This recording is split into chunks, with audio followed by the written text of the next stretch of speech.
Xo'p, assalomu alaykum barchaga. Bugun ham xudo xolasa Xitoy logistikasi haqida gaplashamiz. Shahboz aka, juda ham ko'pchilik mijozlardan keladigan savollar aka. Yuklar odatda necha kunda keladi va necha kun kechikib qolishi mumkin? Force major holatlar haqida gapirib bersangiz aka. Odatda yuklar temir yo'l orqali keladigan bo'lsa, kechikadigan holatlarga invoice, shu dokumentlar vaqtida berilmasa, bizga klient aytadi, yukni olib chiqib ketinglar, zavoddan olib chiqib ket deydi. Pulini tushirib bermagan bo'lsa agar, zavod iltimos qilsa ham u vaqtida chiqmaydi. Pulini vaqtida bermagan bo'lsa. Bu yoqda oluvchi. Chunki endi baribir u Xitoy zavodni ham kuydira olmaysiz-ku, yubormaysiz. Uni birga hammasi bilan kelishilib ishlanadi. Agar fura bilan keladigan tovar bo'lsa, kechikadigan holatga ob-havo. Ob-havoga hech kim baribir javob bera olmaydi-ku. Ob-havo masalasi bor. Asosan shu Yo'l qurilishi, unaqa narsalar kamdan kam unaqa holat.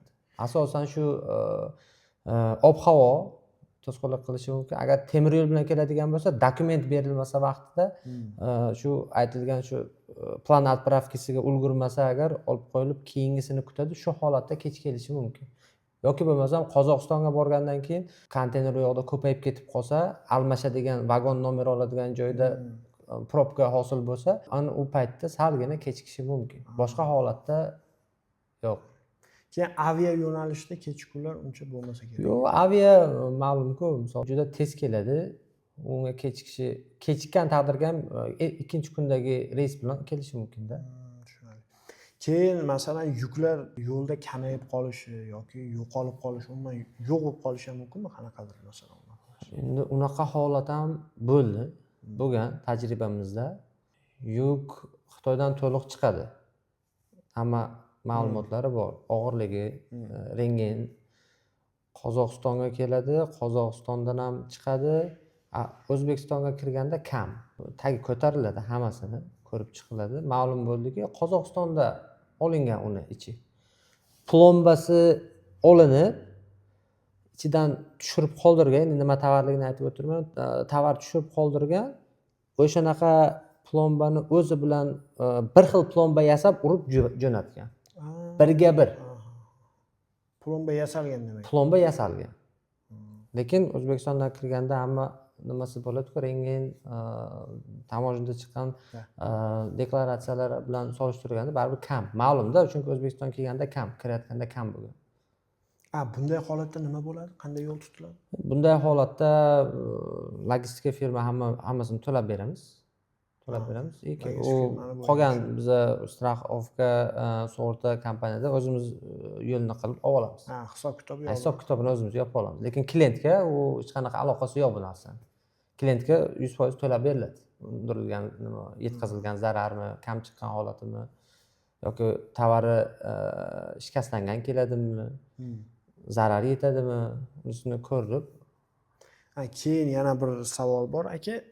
Masalan deylik, ko'p gap bo'ladi-ku, Xitoydan zakaz qilsak rasmda boshqacha edi, lekin kelganda boshqacha narsa.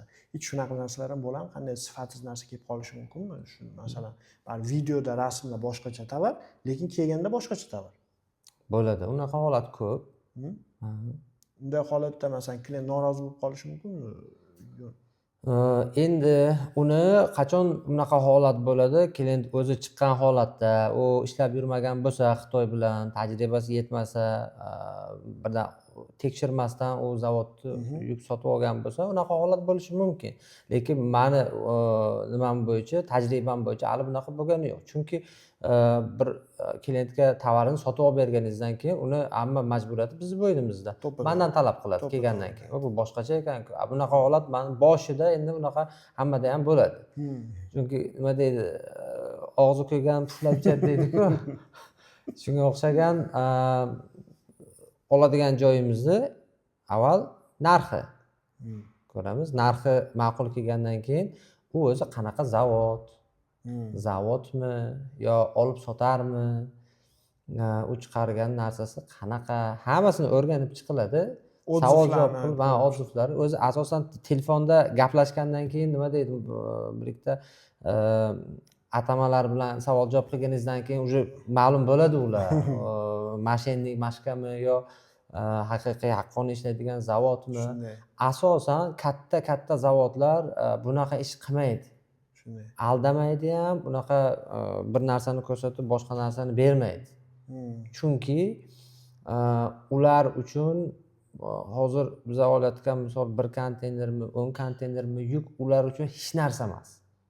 Chunki butun dunyodan ularga chiqib tovar olinadi. Bu 1 konteyner, yarim konteyner narsa U bilan aldash reputatsiya. ularni o'zini obro'siga putur yetkazadi. Ular xohlamaydi, kerak emas bu narsa. Bitta yarimta mana bu bozor, u bozordagilari aldashi mumkin. Bu narsani so'rasangiz buni tiqib yuboradi. Bunaqa holat ham bo'lgan. U klient o'z olgan vaqtida bo'lgan bunaqasi ham. Viloyatdan chiqsa, masalan, o'ylash mumkin, faqat Toshkentgacha keladimi yuklar deb. Viloyatdan chiqsa, viloyatigacha yetkazib beriladi, masalan, Xitoydan kelgan tovar. Ha, u muammosi yo'q aka. Birinchi baribir Toshkentga keladi.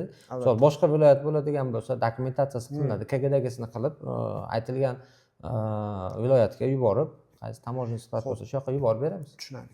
Mijozlar nima ustunlik tomoni borki, Chinavel Logistics'ni buni firmani xizmatidan foydalanish kerak? Nima boshqa firmalardan nima ustunlik yoki afzallik tomoni bor? Yoki hujjat tomonlamami, qanday servis tomonlama? Endi hujjat tomonlama bo'ladigan bo'lsa, bizda rezidentlik sertifikati degan narsa bor. U nima? Logistika firmamiz Xitoyda, ya'ni soliq to'lovchi, tasdiqlovchi hujjat bor. Bu bilan mijozlar olib kelgan tovarini yo'l kirasini to'g'ridan-to'g'ri Xitoyga chiqarishi mumkin. Bundan soliq to'lamaydi. Soliq to'lamaydi. Shu dokument, shu sertifikat rezidensiya bo'lsa agar soliq to'lanmaydi. Agar bu bo'lmagan holatda pulni yo'lkirani chiqarmoqchi bo'lishsa, undan soliq hisoblanadi. 6%. Tushunarli.